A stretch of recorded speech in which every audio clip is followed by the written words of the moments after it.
When I was 10 years old, I always saved up my little bits of pocket money and I would spend time in this second-hand bookshop. And I found a little book about this size and I just had enough money to buy it. And it was called Tarzan of the Apes. I decided, I know what I want to do when I grow up. I'm going to go to Africa. I'm going to live with animals and I'm going to write books about them. That was my dream. And everybody laughed at me, except my mother. And she said to me, Jane, if you really want something, you're going to have to work very hard. You're going to have to take advantage of opportunity and never give up.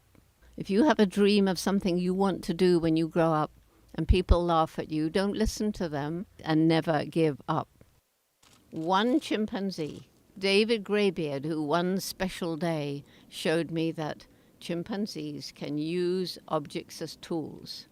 So I saw his hand reach out, break off a piece of grass, a stem, push it down into a termite mound, leave it for a moment, carefully pull it out, and all the soldier termites were biting on with their jaws, with their mandibles, and he picked them off with his lips and crunched them up.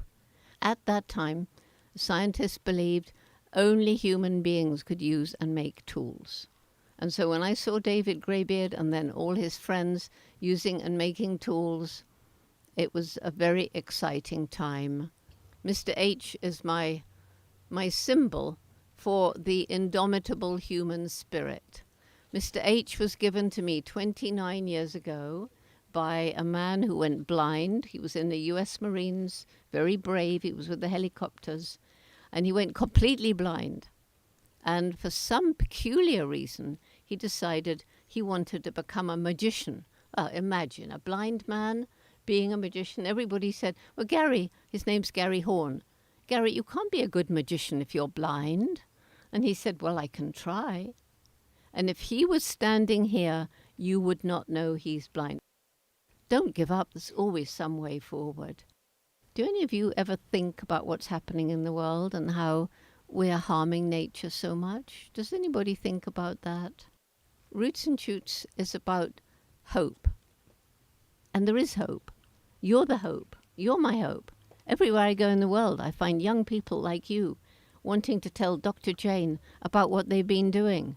So if I come back here in a year, you'll be able to tell me what you've been doing to make this a better world.